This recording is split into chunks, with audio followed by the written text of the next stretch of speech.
Hello, friends. Namaste. Good morning or good evening, everyone. This is Lavanya. I live in Australia. I'll be the host for this session with divine blessings of Dr. Brahmashi Subhash Patriji and Swarnamala Patriji. Let us start our today's session.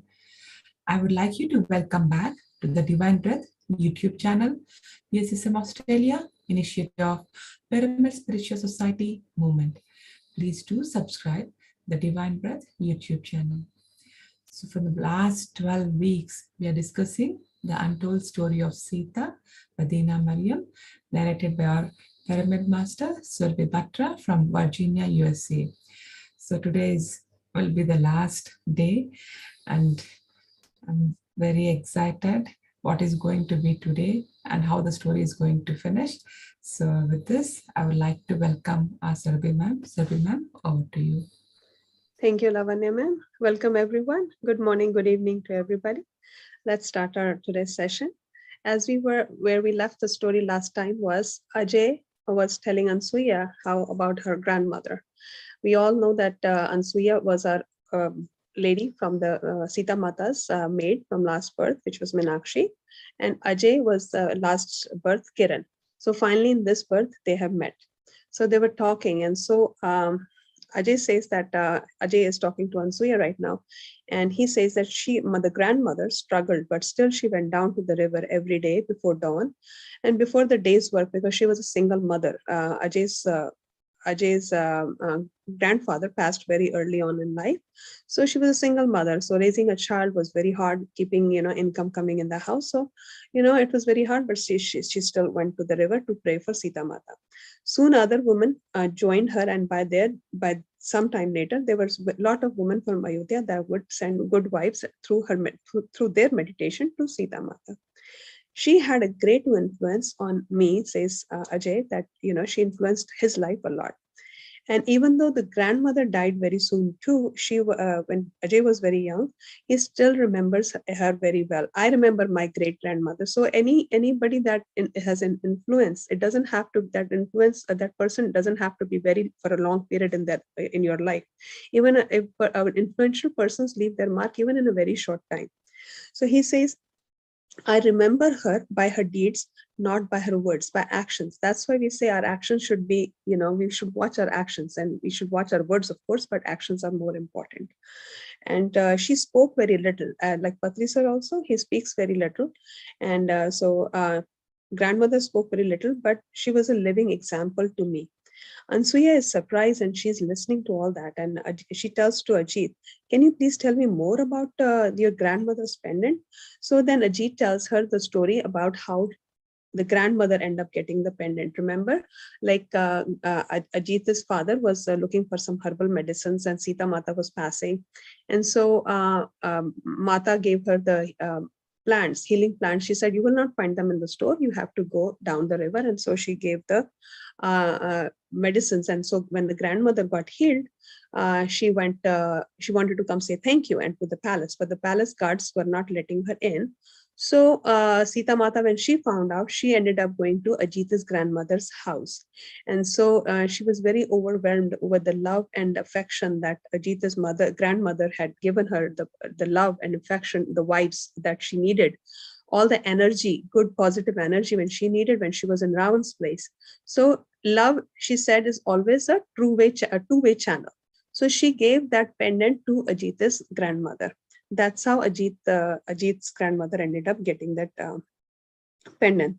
And Ansuya says that it felt like when we were talking, me and Ajit were talking, it felt like we were good friends for ages. And so she started reflecting on Soma's last words. And she says, then she says to Ajit, you like animals, don't you? And as you know, it's like a favorite thing. You talk to a child, do you like Sonic? And his face would glow. So that's how his face had started beaming. And this is an understatement, he says. If I could, I would spend all my time with the animals. And but my father doesn't like me doing all that stuff. Then what does your father like to want you to do? So he says, my father wants me to be in administration. So Soma's words started ringing in Ansuya's head, that how Kiran loved the animals, and how she was in love, and he was in love. But women were not allowed to love, or at least show their love back then. So, but she had feelings for Kiran, and Kiran showed love and affection towards Minakshi, but because the father didn't wanted them to marry, so she didn't marry. So all these words, and how this is the same man that is now in your life, and this is, you should marry. So all those words were coming back to Ansuya. So Ansuya was very impressed with all that conversation, and she says that Mata's words and Mata's vision were coming to. Mata's vision was to build a new society, and so that's the same wordings that Soma had told Ansuya also, and that's what Ajit had in mind, because Ajit's father had fed those words through Ramji in Ajit's mind. So, and then they both, Ajit then told me another story, that how Sita Maharani never really left Ayodhya. She never, even though she retreated in the jungles, her presence was still felt. That's what her grandmother kept on telling him, that, everybody thought that Sita Mata left, Ramji kicked her out because some citizen of his said that, Mata is not pure enough. And so he kicked her out. But that is not the true story. The true part is that Mata kept on coming back and forth, and she even came back into the palace, and was part of the administration, even though she had left the palace. So Ram Maharaj Ram Maharaj's ministers and a great had gathered to talk about the new Gurukul. So he's telling about an incident which proves that Mata did come to the palace after she was living in a hermitage. And so for the training of these young girls, they wanted a Gurukul to be established. Everyone was seated. Of course, men were against for the girls to go for education. And Ajit says, my father was also present through all this. Even though I was very young, I know all this happened in the palace. Because of his success, he was able to financially assist one of the hermitages. So, because Ajit's father was very well off. So he had part, the pitching of the funds was done by Ajit's father. So, he was part of all the decision making as well. So everybody was saying, no, girls should not be studying. And so Ramji says, Ramji, I felt like, he had a face that, I'm waiting on somebody special to come help me out with this situation. So everyone was surprised, when they saw that Sita Mata was coming to the palace. And the Sita Maharani came, and she had full garments, like a royal garment. She came for this royal decisions. She would not dress up like a hermitage woman. She would dress as an authority, and her authority was being a queen. So she would dress up as a queen. She asked rishis to speak, and so all these women rishis that Sita Mata had brought with them, and all the men rishis she had got with them. So Rishi Vashish said that if his wife was not fully educated in the sacred text, she would not have received the gift of Kamadhenu. So all these rishis are trying to tell what their wife had achieved because of the education.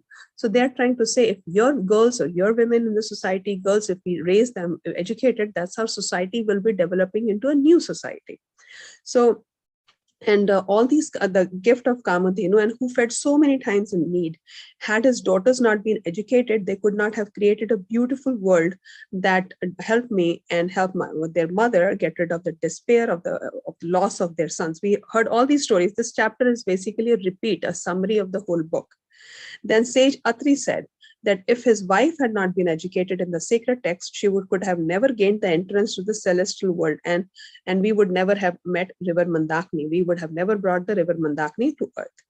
And this is that was his wife's gift to the mother earth. Mandakini came to our earth. Then sage Agastya said and explained that if his wife was not educated in the sacred text, she could not have held and take care of the Rakshas who ruled the forest in the south, threatening every hermitage. Then Ramji had said, if my wife had not been educated, Sita, he's talking about Sita, that if she was not educated, I would not have been helped by her to, she would not be able to withstand Ravan's torture. All that education that Mata had helped her stay in the jungles and stay with Ravan all that time, stayed during in that Panchvati, because she had that magic game planning, everything that rather way Ravan attacked her. So all those sacred texts, all that education really helped Mata. The ministers and sages were very quiet. They didn't know what to do. And there were some traditions. Traditions are always hard to break. So, always there's, we should always carry the good things from our past, not take the bad memories. Bad traditions should not continue. Good traditions should always continue. So that's what they were talking about. But other traditions must adapt as society and the human minds must develop. Traditions that are no longer useful are like empty vessels. So this is a very important thing and very good suggestion for us too, because we will be giving some traditions to our kids as well. So traditions that are no longer useful are like empty vessels. Clinging to them holds back the progress of society. We should always carry forward the good things that always help others. Then the Maharani spoke about the women sages who had come with her to help her in Lanka. She said, the wives of these great rishis offered me the fruits of their tapasya.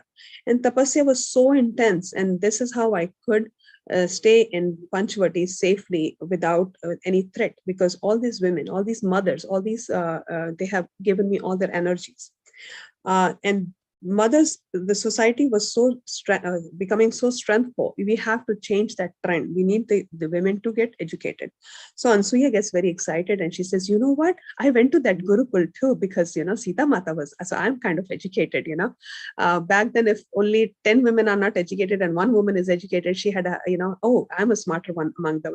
So Ansuya is like, I went to that Gurukul, I'm educated as well. Ajit says, then Ajit said, my grandmother said that the Ram Maharaj could not have married some ordinary woman. And any ordinary woman could not have stayed in the exile for 14 years and could not have taken the weather, torture, walking long distances, where the safe place was, and there were a lot of times when Ram and Lakshman were in the jungles taking care of the society, about killing the demons, and Sita Mata was all on her own. So she had some powers to take care of herself, and that made Ajita's grandmother think that she was no ordinary woman. Ram could not have married any ordinary woman. She trusted Mata, but also she told me that her presence never left Ayodhya. Then Ansuya says to Ajit, I'm so grateful that you shared all these lovely stories with me. I almost feel like as if I knew your grandmother. Then Ansuya says to Ajit, a few months ago, my mother and I visited this lady. Her name is Soma. And now she's telling, oh, you have so exciting stories to tell. I have some exciting stories to tell. So he's like, his eyes open. She's still alive. We must go visit her. So then after, Ajit is excited to hear about Soma as well. So when we got home, my father said, I assume you like Ajit and you're happy with the arrangement. So initially, as we remember, Ansuya was very upset with the father for not telling her that Ramji had come and talked to her when she was a child, because then she said that she would have asked different kind of questions to Soma versus what she had asked without knowing about her past. So at this point, she says, my anger that I had for my father has kind of melted away, because I so very well connected with Ajit. It didn't matter anymore that he had withheld the details from me of my meeting with Shri Ram. I had come to know what was said, and so there was no loss. So universe always finds a way to tell you what is needed in you. So that's why I have heard so many places that we should not go for past life regression. Just go on meditating, just simple meditation. If universe wants you to know about your past, you will find the answer. If the universe doesn't want that it's relevant in this life birth, you will not know. So just leave a lot of things to universe and your life will be much easy. Don't try to change the plans of what the universe has for you. So then the father of Ansuya says to father, there is something that you should know about his family. I don't want to hide anything from you. So, you want to tell me about his grandmother? Don't worry, father. Ajit has told me everything. It's not just that. I want to know that this woman, grandmother, was very well esteemed person in the community. Her father was basically Ajit's grandmother's father, was very well established person, but her husband died early and left her alone to raise their son, Ajit's father. But after the Maharaj and Maharani left for exile, Ajita's grandmother says if Maharani is going to be living in simple clothes, she chose to become poor. So she started dressing up like a simple woman, moved from a big house to a hut, started living a simple life. I want to live like my queen is going to live in the jungle. She tried to mirror the life of Mata in the exile. Father Ajit implied that the mother was a simple woman and a poor woman. Then the father laughed. That was a child's perspective. But she was, yes, I can agree that she was a very humble woman. And that would be an accurate description. She became poor through her own choice. She was not poor. She wanted to live like, how Lakshman said, if Ramji is going to live in a jungle, he also moved out of the palace. He built a hut and he just lived a saintly life. He didn't want to live like a palace, like a prince in the palace. And that's how Lakshman's wife was. She's like, my husband's going to live. So that's how, everybody, they had the role models. So they wanted to live like their role model. So the grandmother wanted to live like a role model, which was Sita Mata. And then she also decided to go pray for Mata on the river Saryu. And many women followed her and they would join her by the river. And that is how I came to know about this family. While the Rani was abstaining from food during her time in Lanka, Ajita's grandmother was feeding whatever money she had with her simple income. She was feeding people in Ayodhya, the poor people in Ayodhya. Because, when those people would bless, she would say, don't bless me, bless my Mata. Send that energy to Mata. My Mata needs it more because she's in Ravan's captivity. So, and that year she took very less food for herself too. The love she displayed helped to protect not only the Maharaj and Maharani, it also gave the energy to Ayodhya. Because see, Raja Ram was not there and Lakshman was not there and Bharat and Shatrughan, they were very upset. Bharat was very upset with Kakai Mata. So, he was living a saintly life. So, in that situation, what happens? Enemies would attack. So, Ansuya's father says in 14 years of Ramji's exile, a lot of kings tried to attack us. And yes, who saved us? A lot of Kshatriyas that were there into society that helped Ayodhya.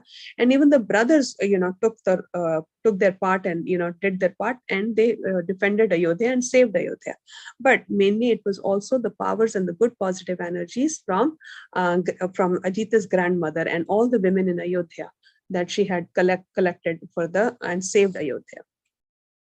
This grandmother was a very simple woman, but obviously we know much more of the help that she has done to Ayodhya.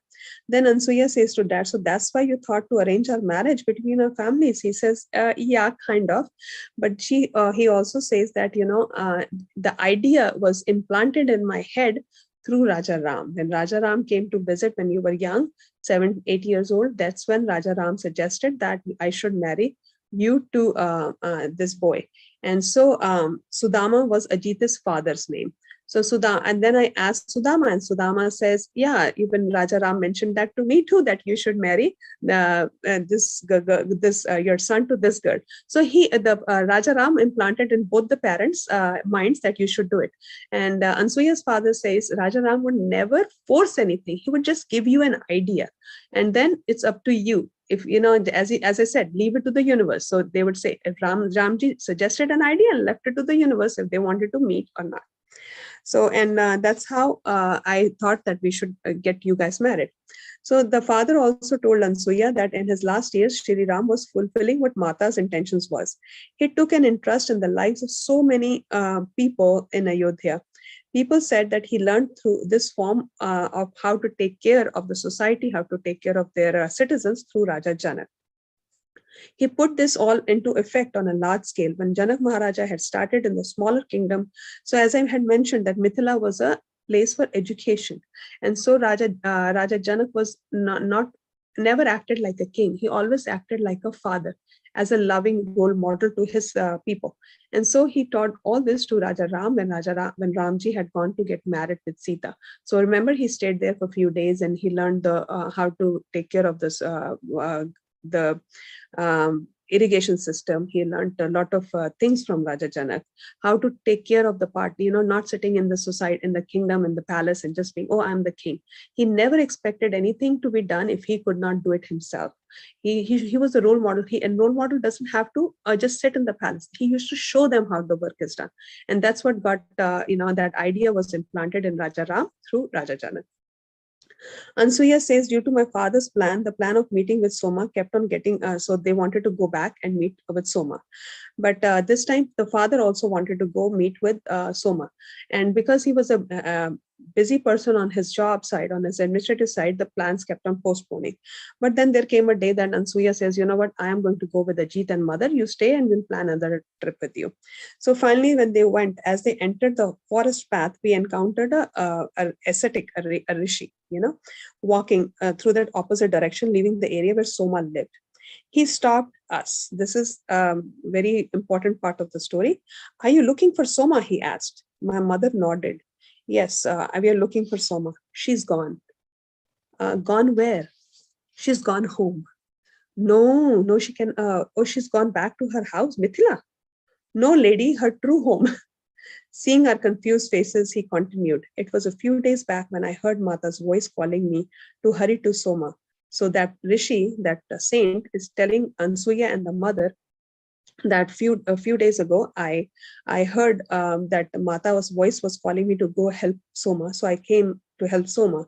I was very far away from here, but I came as fast as I could.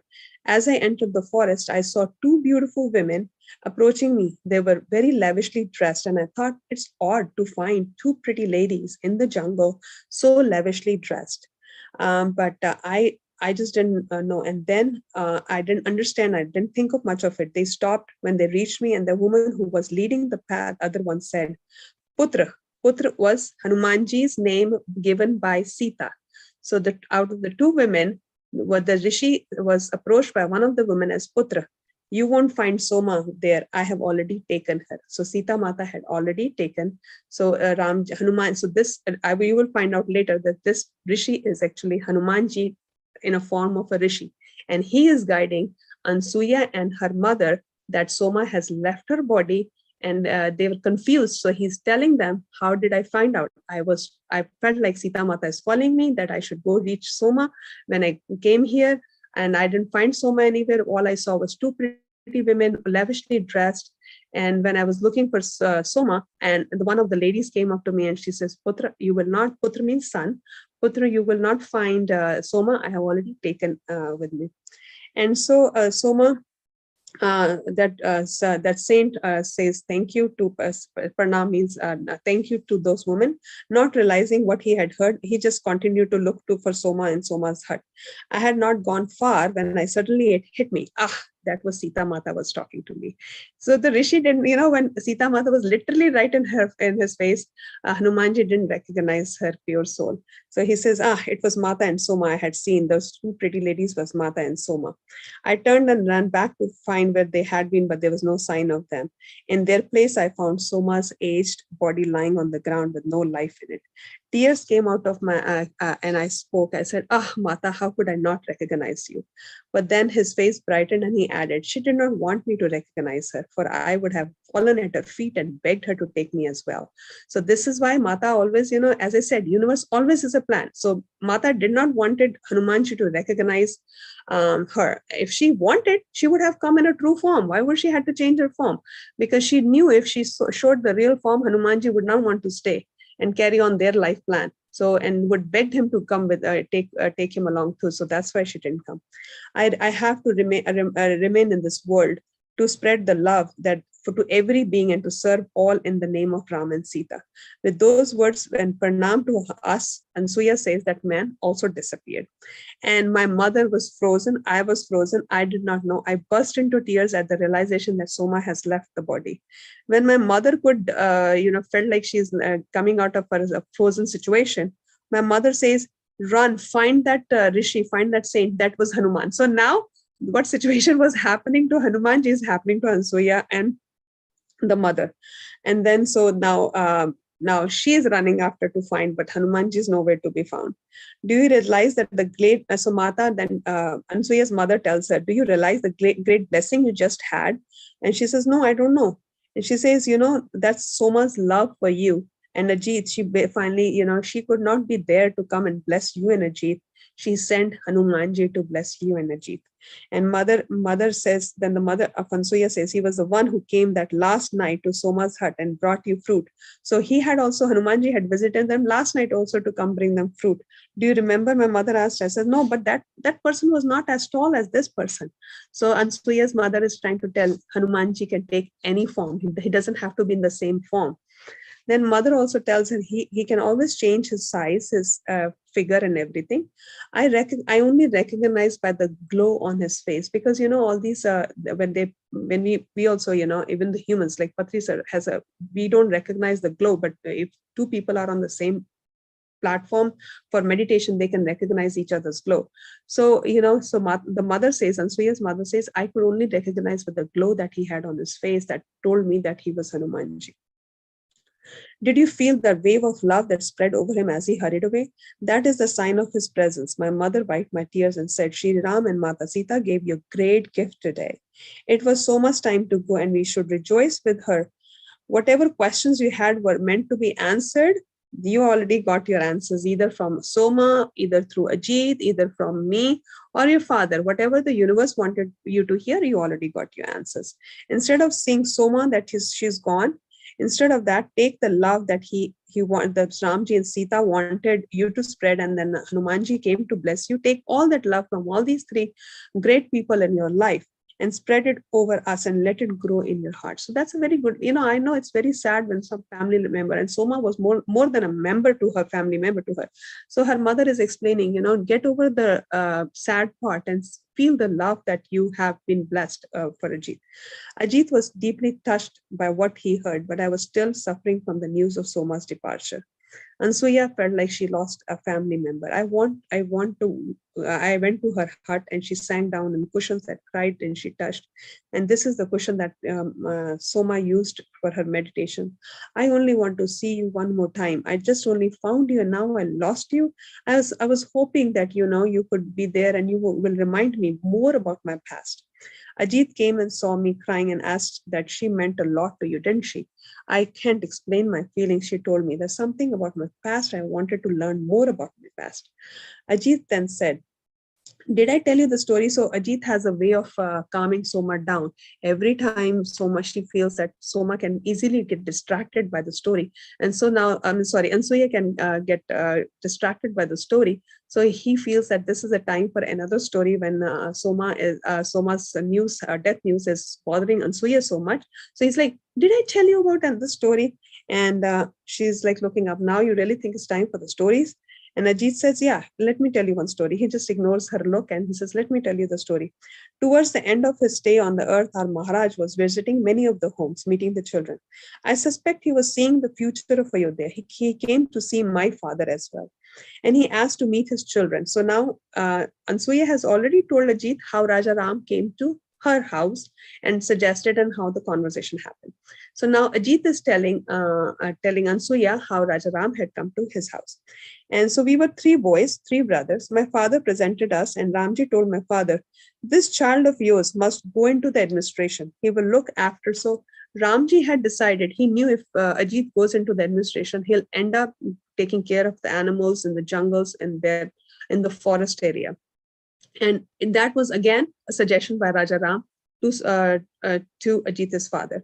He has great love for the animals and I trust that he will care for their welfare. He also added, Sita would be very happy about that.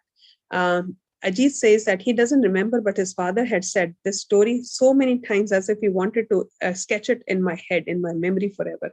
I don't remember much about our Maharaj as this way. My only meeting was with him, but I do remember his eyes. And I remember Ansuya also remembers Raja Ram's eyes. She had mentioned that.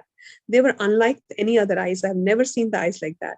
The animals will always befriend you, never have any fear of them. So that's what Raja Ram had told Ajit. Ramji told my father that when he and Sita Ram were traveling through the forest during their exile, Sita Rani had no fear of any animals, and she and Raja Ram felt that Ajit had the same fearless mind and love for that animals. And after this, my father used to take me frequently into the forest so that I would gain the love for all the life.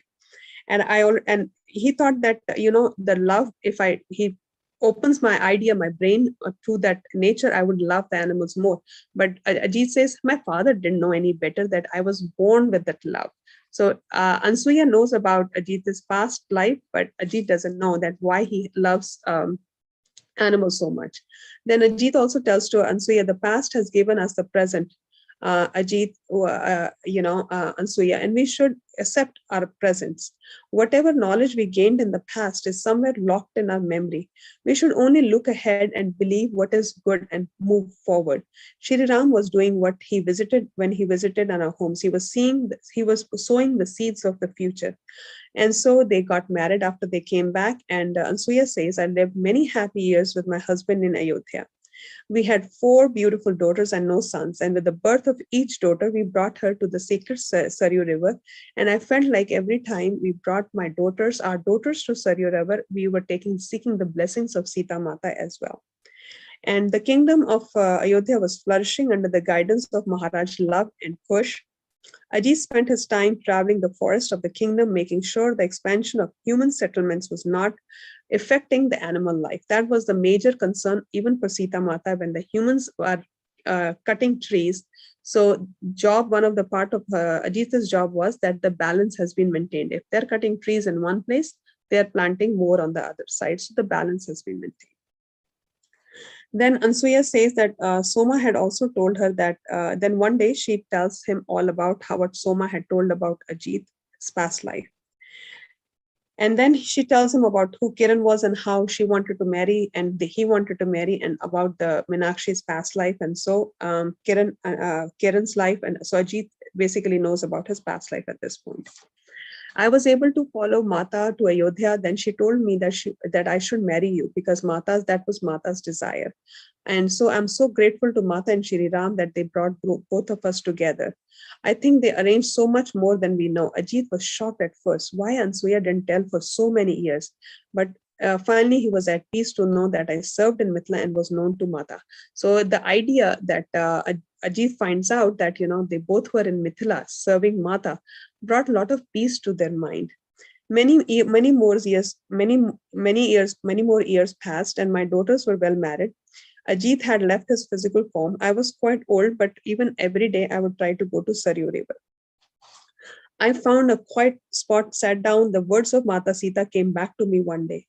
The words she had spoken to Soma's hut. She had asked if I wanted to help create a new society. But then one day I asked to Saryu Nadi, and when I was talking to Saryu River, I said, Mata, how do you feel that I have taken care of the society? I felt like I have not done anything for the society. I felt like I was drifting. A scene appeared before me, a woman struggling in the river, in the Saryu River, and a man saving. And this was Meenakshi and Raja Janak saved. This was the first few chapters we discussed. And Ansuya is like very confused. Why I'm getting this kind of a vision that a woman is drowning and a man is saving that woman in the Saryu River? I was confused. Then she appeared. Then she appeared, Sita Maharani, all youthful, so beautiful, dressed in her royal garments. Such joy flowed from her, and from beaming smile chased away any sadness that woman could feel. So when she saw Sita Mata in her vision, Ansuya, when she saw Sita Mata in her vision, she felt like all her distress, all the help that she needed, love she needed, she's finally getting it. I awoke with a start. What's going on with me? Who that was? What was going on with me? Oh, was that a memory of Mithila? So she's like, is there something that a universe wants me to know more about Mithila, about my past? I remember this always. My mind drifted again. How have I helped to build the society, Mata? Answer my question. I did nothing. I just, raised 4 beautiful girls. They're married, but that's every woman does it. All women do that. What is how I did anything different to help the society? Yes, Mata says, I have you the love that you have given to your husband, the love that you have given to your children, and that love your children are giving to the future generations. That's the society we want to build. Love. Love is the basis. If any person that you have in your life who is not making your relationship happy, it is said that if you give them love, eventually they'll come around. So love is the base for a lot of things. So even somebody is upset with you, try to give them love, and you will see that person will come around in your life. Those words slowly faded into background, and I began to hear the quiet movement of my breath in and out.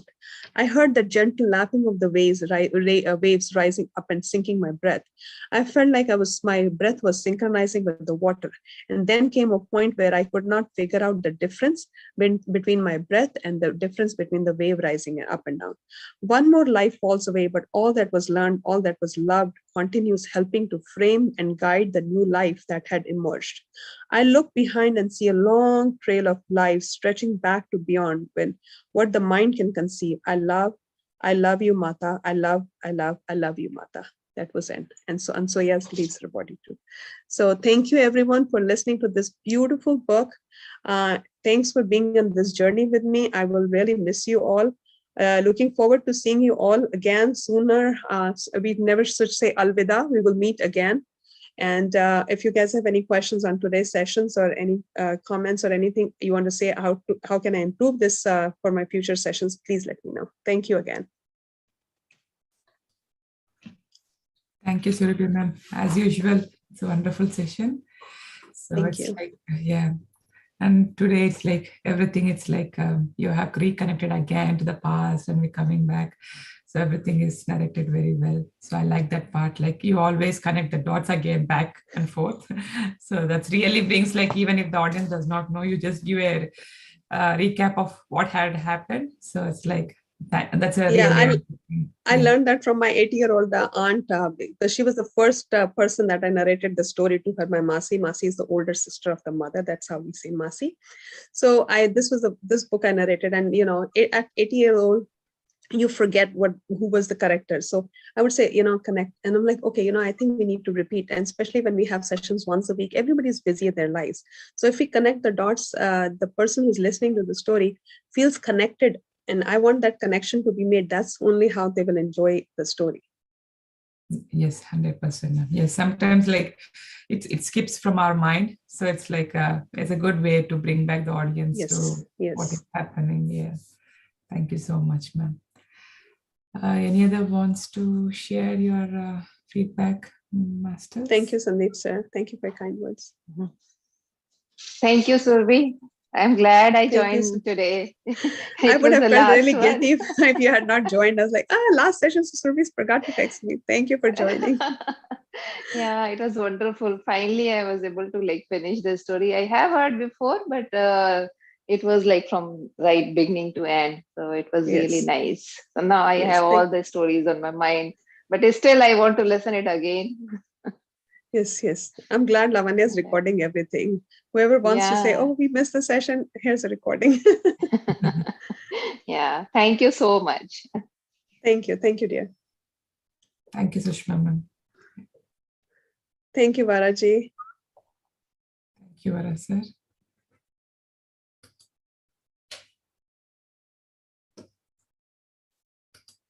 Are there any other questions? Okay, I think these are the questions, ma'am, for today. So any tips for about meditation, ma'am? So before your session ends, so I just wanted to know about your tips about how you do meditation or how you can ask us to continue our journey more. So the common question that people ask me is, we will start meditation when our mind is at peace. Even today I was at a baby shower. So this lady was taking my meditation session. She goes, I don't want to join back because I have too much things going in my mind. I'm like, your mind will never be empty. You're a human mind. It is wired to be going everywhere. The whole part of doing meditation is bring yourself, start connecting with your breath. That's how you will be more calm. If your mind is calm, your body will automatically be calm. So put on some music. Everybody connects with a different music. When I was taking Paripatri ma'am's class, there was this Spanish lady, and she says, I don't connect with flute. And we grew up with the flute music. Krishna's flute music, Patri sir's flute music, we put flute music. But so there was a very good tip that Pari ma'am shared, and I will share it with you guys. So she says, if any music that you don't connect with, play it in your background while you're reading a book, you are doing some work that doesn't, you're not, audios are not on, because a lot of people are working on Zoom these days. So if you're not on a Zoom, background music kind, like, how the kids put up background music, you're working in the kitchen, put that music, because your core cells, they absorb that music. And eventually, if it is meant for you, your mind will start resonating with that music. So, and when you have a music, your mind kind of follows that music, because there's vibrations from that music that are generated. They help your mind to calm down easily. And there should be a time, I am not there yet, but there will be a time in your life when you don't even need music. You sit down, even in a train, in a heavy duty mall, where people are going, there will come a time when you're sitting there and close your eyes and you'll be at peace. That will help. So, start, if beginners, they would, everybody's, it has helped me with the music. I like the Green Tara music that I've been really working on these days. It has a certain vibration. I can share it with Lavanya ma'am can share it in the group. So the first time I didn't even know who Green Tara was. Like Buddha Bhagwan, Jesus, Muhammad, Ram, we have seen so many shows on the TV and everywhere. We heard about them. So when Green Tara goddess came in my vision, I was like, who's that? I don't know who you are. She tries to tell me that, I should be peaceful. And she was guiding me to the meditative path. But I didn't know who she was. And so after the session, after my meditation, I got up out of meditation. I was sitting in the car driving my daughter to Taekwondo.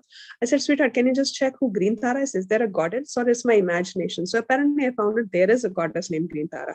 And the way the pictures are on the internet, that's how she came in my vision. And my God knows I've never heard or seen that woman before.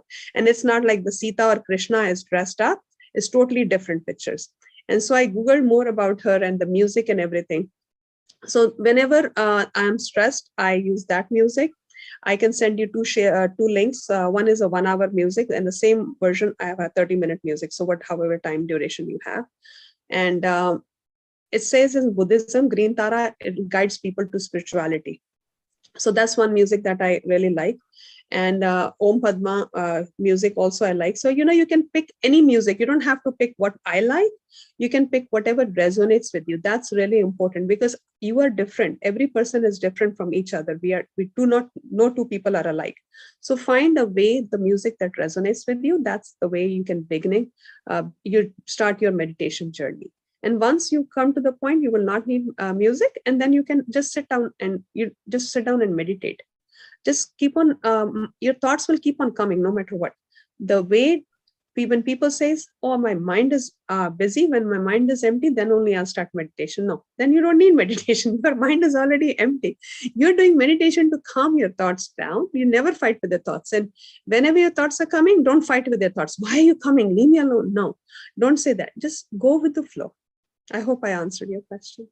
Yes, ma'am. Definitely. Yes. Thank you, Varaji.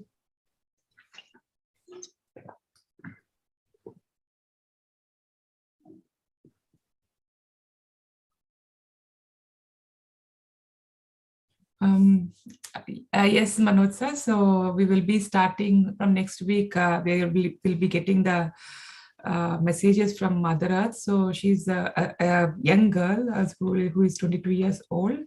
So I've asked her to share. So for the next coming 3 weeks, her name is Madhumita.